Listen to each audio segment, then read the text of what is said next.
Untuk episode kali ini gue akan ngebaca salah satu pertanyaan dari teman kita, si Anonim di First Story. Assalamualaikum Kak, bagaimana caranya agar kita tetap berlapang dada ketika effort kita selama ini jarang mendapat apresiasi atau dinotis oleh atasan di kantor? Yang sering dinotis malah yang caper dan muka dua. Sedangkan saya yang istilahnya paling jungkir balik dan sering dilimpahkan tugas-tugas yang sulit bahkan di luar nalar, malah seperti nggak bernilai apa-apa. Bukannya saya haus perhatian atau haus apresiasi. Tapi sebagai manusia biasa, ada kalanya kita butuh hal-hal semacam itu supaya tetap semangat. Mohon pencerahannya Kak, terima kasih. Ya ini pasti banyak banget ya. Ntar dulu, gue lupa lagi. Belum menjawab. Waalaikumsalam warahmatullahi wabarakatuh. Terima kasih atas pertanyaannya ya Anonim. Terima kasih sekali, pasti banyak juga yang relate dengan masalah ini, betul? Bukan hanya teman-teman di kantor atau di kerjaan, bahkan even di rumah. Seorang istri ya kadang juga nggak dinotis ya. Tahu-tahu tuh suami bilang bahwa kamu tuh di rumah seharian tiduran aja. Betul? Betul. Nggak, gue lagi nggak curcol sih. Gue nggak gitu soalnya. Duh, nggak percaya. Oke, I'll be back soon, insya Allah. Assalamualaikum, gimana kabar lo? Alhamdulillah. Apakah lo lagi ngerasa kesepian atau sendirian? Kenalin, gue Ria Marliana, teman healing lo di podcast Self Healing. Di sini kita bakal ngobrol bagaimana sih belajar berdamai dengan luka, tentu aja atas izin Allah Subhanahu wa taala. Semoga Allah sembuhkan lukamu, ringankan bebanmu dan kuatkan hatimu. Sebenarnya gini, apa ya? Kadang-kadang di usia teman-teman tuh masih menganggap bahwa hidup itu harus ideal. Termasuk di kantor, di rumah, di sekolah, dimanapun itulah. Artinya kalau misalkan kita bekerja keras, itu harusnya kita yang diapresiasi dong gitu ya. Gue berkarir di company itu lebih dari 10 tahun. Mungkin sekitar ya kurang lebih 12-13 tahun ya. Dulu gue pertama kali masuk di company bahwa oke, gue kerja, gue datang untuk bekerja, kerja gitu. Serius, gue nggak peduli dengan drama kantor, politik kantor, anything, apapun itu, yang penting gue datang kerja. Jangan deny dulu ya, artinya kan ini berdasarkan pengalaman gue. Ternyata pencitraan itu penting. Ya, jadi kalau misalkan nonton dari kalimat lo tadi bahwa yang sering dinotis malah yang caper dan muka dua, itu salah satu strategi dari pencitraan. Tapi gue nggak nyuruh lo untuk melakukan hal yang sama, no. Memperlihatkan bahwa lo kerja itu penting. Gue tuh baru ngeh ketika gue punya, bisa dibilang anak buah lah ya. Punya anak buah, punya junior gitu ya. Di mata gue yang gue nggak tahu nih dia ngapain apa-apa, kan kita hanya melihat result, betul nggak? Kita hanya melihat result. Dan ketika resultnya belum ada nih contohnya, itu kita menganggap bahwa dia tuh nggak kerja, betul nggak? Nah di saat seperti itulah gue flashback ke masa lalu gue, dimana gue dulu juga pas awal-awal kerja itu nggak bisa langsung ngasih numbers, nggak bisa langsung ngasih angka, tapi berproses, butuh waktu. Nah di saat seperti itulah butuh komunikasi. Ya, kebanyakan dari kita itu, ya gue ya termasuk gue tuh nggak pinter mengkomunikasikan proses atau progres apa yang sedang kita lakukan, kendala apa yang ada di lapangan. Itu yang membuat bos melihat bahwa kita tuh nggak ngerjain apa-apa. Aku bisa feel you lah. Ngomong apa sih? Gue bisa ngerasain apa yang lu rasain karena gue pernah di posisi itu mungkin beberapa tahun yang lalu lah, dimana gue tuh nggak bisa mengkomunikasikan itu.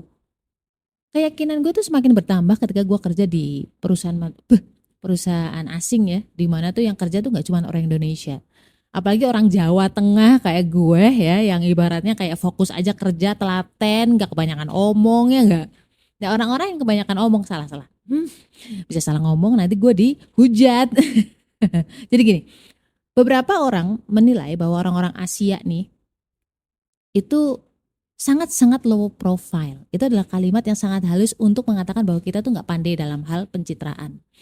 Yang pandai mencitrakan, yang pandai vokal, pandai speak up, vokal itu biasanya orang-orang India, orang-orang Eropa, ya kan, orang-orang Amerika.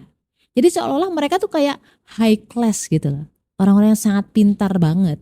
Ya ada yang pinter, cuman maksud gue tuh misalkan skill lo di angka 5 nih gitu ya. Orang-orang Amerika, Eropa gitu, India nih terutama. Jadi seolah-olah kepintarannya, skillnya dia tuh di angka 9 gitu. Ih, nggak percaya kan lo? Gue juga baru percaya setelah ada di perusahaan asing itu. Termasuk ketika di Asia sendiri nih, misalkan kita zoom in ke Asia doang deh. Orang-orang Singapura, orang-orang Malaysia lah. Singapura sih gue ngeliatnya. Itu tuh, kalau ngomong sumprit. Gue sampai, hah kok bisa gitu ya. Ngomong kok gak berhenti-berhenti. Gak berhenti-berhenti, terus kelihatan so smart. Padahal ketika mereka bekerja di posisi kita, itu juga belum tentu dia semahir kita atau lebih baik dari kita.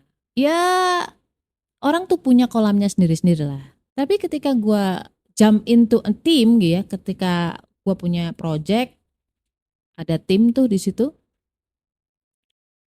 asli. Ini orang-orang yang pada pinter tuh kayak ribut sendiri gitu. Iya beneran, fokus mereka apa? Mereka harus menunjukkan, mencitrakan sesuatu bahwa mereka bekerja. Tapi ketika mereka sibuk dengan pencitraan itu, dia pasti nggak akan fokus untuk menyelesaikan masalah. Even untuk menemukan akar masalahnya aja itu sulit. Dan disitulah peran kita, di mana kita bisa melihat dengan jernih, oh akar masalahnya ini, oh alternatif solusinya tuh ini. Risikonya atau konsekuensinya adalah A, B, C, D. Itu kita lebih mampu. Jadi kalau misalkan gue harus bilang, hey anonim, apa yang lo keluhkan itu adalah sunatullah, di mana betul orang-orang yang dinotis dimanapun itu adalah orang-orang yang pandai memarketingkan diri sendiri. Itu udah hal yang lumrah. Lalu yang kedua adalah lu harus paham ketika orang-orang sibuk dengan pencitraan, dia pasti akan lalai atau kurang, atau bisa dibilang fokusnya kurang di problem solving. Nggak selalu, tapi biasanya seperti itu. Karena apa? Karena dia udah sibuk dengan pencitraannya. Makanya dia tidak akan sampai kepikiran untuk mengurai masalah di lapangan. Dan yang ketiga adalah, gue percaya nih, lo tuh sebenarnya dari dulu juga lu strong gitu, lu kuat-kuat aja ngadepin itu. Mungkin ini kebetulan lu lagi lelah aja, makanya lu mengeluhkan itu. Padahal biasanya mungkin enggak. Dan yang gue salut nih, lo tuh tidak berusaha untuk merubah lingkungan lo. Lo tidak berusaha untuk menyalahkan bos lo tidak berusaha untuk menyalahkan orang-orang yang caper tadi muka dua. Tapi lo berusaha mencari solusi bagaimana caranya agar kita tetap berlapang dada.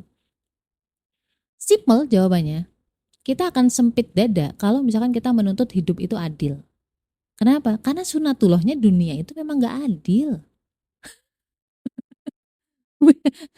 Seriously, karena rulesnya misalkan kita main di sepak bola ya, rulesnya begitu. Satu bola direbutin banyak orang, lu nggak bisa menambahkan rules lagi gitu. Ya rulesnya udah begitu. Sama ketika lu main bulu tangkis, ya udah ikutin rulesnya bulu tangkis. Ketika kita bekerja, berinteraksi dengan siapapun, ketika kita tidak pandai mengomunikasikan itu, ya tidak pandai mencitrakan bahwa kita sedang bekerja, ya memang otomatis kita dianggap nggak bekerja, itu udah otomatis. Kalau lu pernah punya anak buah atau kalau lu pernah meng-hire orang, mungkin kamu akan bisa relate deh. Oke, ini case-nya kalau misalkan bos lo itu memang tidak tahu, ya tidak tahu bahwa lo tuh bekerja di balik itu semua. Ini adalah soal komunikasi aja. Caranya mengkomunikasikan pekerjaan lo gimana? Bukan dengan kata-kata, bos itu gue yang ngerjain. Aduh itu cara-cara anak kecil banget dan justru orang malah geleh sama lu. Jadi bukan dengan statement kamu, bukan dengan statement gamblang kayak gitu. Itu namanya hard selling ya, bukan kayak gitu. Hard selling tuh kayak, itu saya loh bos yang ngerjain. Aduh itu malah lo kelihatan, maaf ya, gak elegan gitu loh. Caranya gimana? Caranya adalah dengan banyakin komunikasi. Misalkan lo lagi, ini memang effort banget apalagi kalau orang-orang introvert gitu ya agak sulit ya. Apalagi kalau misalkan kamu orangnya nggak enakan, takut dikira caper dan kawan-kawan. Ini agak repot. Tapi again, bahwa ini kembali ke pilihan lo. Gue pernah melakukan ini. Jadi pas dulu itu gue pernah kerja di sebuah perusahaan asing. Di situ tuh gue punya namanya leader. group leader, dan group leader ini tuh bisa gue bilang eh, dia tidak bekerja dari scratch yang telepon customer, telepon resepsionis, telepon cold calling itu, email calling dan kawan itu gue sama teman gue junior satu lagi. Nah tapi karena gue beda lokasi nih, gue kan remote jauh dari kantor pusat. Akhirnya si group leader ini yang mengakuisisi, alah ngomong apa? Ya mengakui kredit lah, take kredit gitu kan. Dia ngambil kredit itu. Jadi seolah-olah yang kerja itu dia. Customer yang kita peroleh nih, yang gue peroleh sama junior gue peroleh, itu diakuin sama dia, sama leader ini. Dan orang-orang di Jakarta waktu itu tahu, taunya yaitu memang customernya si leader ini gitu, si group leader ini. Dan dia tidak menganggap atau mengangkat nama gue sama junior gue tadi. Dan gue tahu case itu karena teman-teman yang lainnya di Jakarta itu sering sharing ke kita, sering ngobrol gitu ya. Ya, sering ngegibahin si leader ini lah intinya. Pada suatu titik di mana tuh mereka pada bilang, "Kok kamu nggak ini sih ya? Nggak ngomong bahwa itu tuh customer kamu gitu." Ya masa gue ujuk-ujuk ngomong ke bos gue bahwa bos itu gue loh gitu kan. Kan enggak ya. Ya tolonglah itu terlalu eh, enggak cantik gitu mainnya. Cuman gue punya semacam cara. Contohnya ketika gue bikin report, itu gue kasih nama di situ siapa yang bikin report. Bukan hanya soal masalah ini kita yang ngerjain loh, tapi soal tanggung jawab dari omongan itu. Kan group leader ini belum tentu tahu, belum tentu paham. Jadi kita take credit sekaligus take responsibilities ya. Ya kan kalau misalkan ditanya kita bisa menjawab.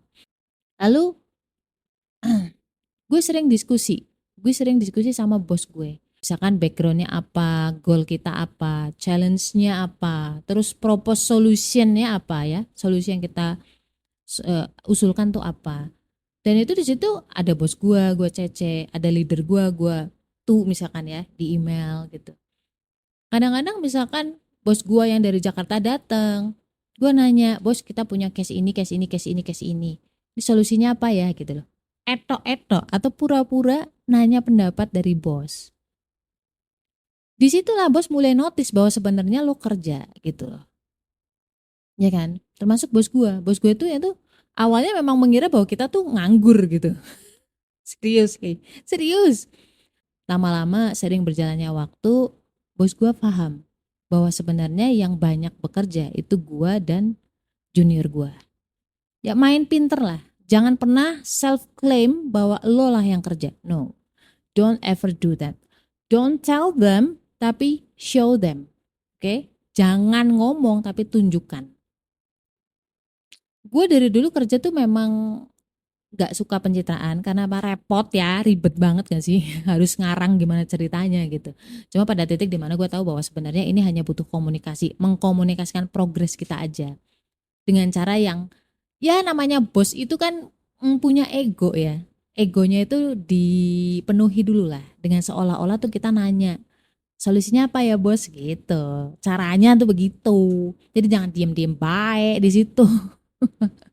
Ngerti ya?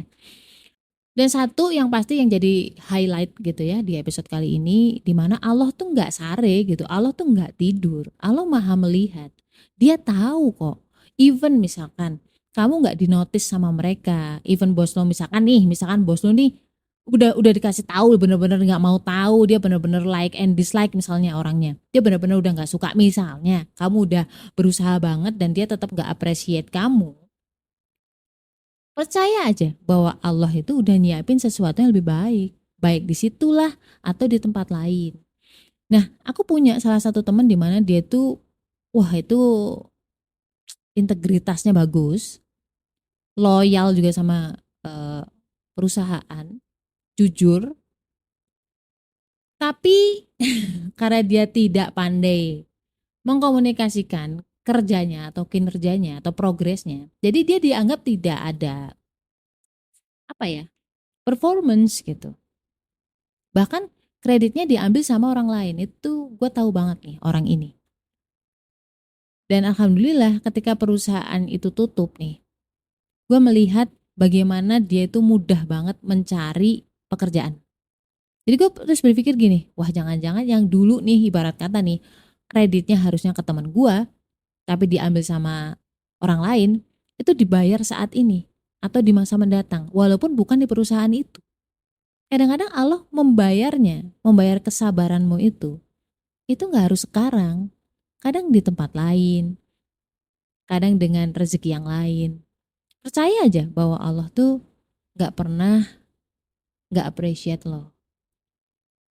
Dan sadari bahwa ada hal-hal di luar kontrol kita. Misalkan kayak lo bekerja baik, itu kontrol kamu.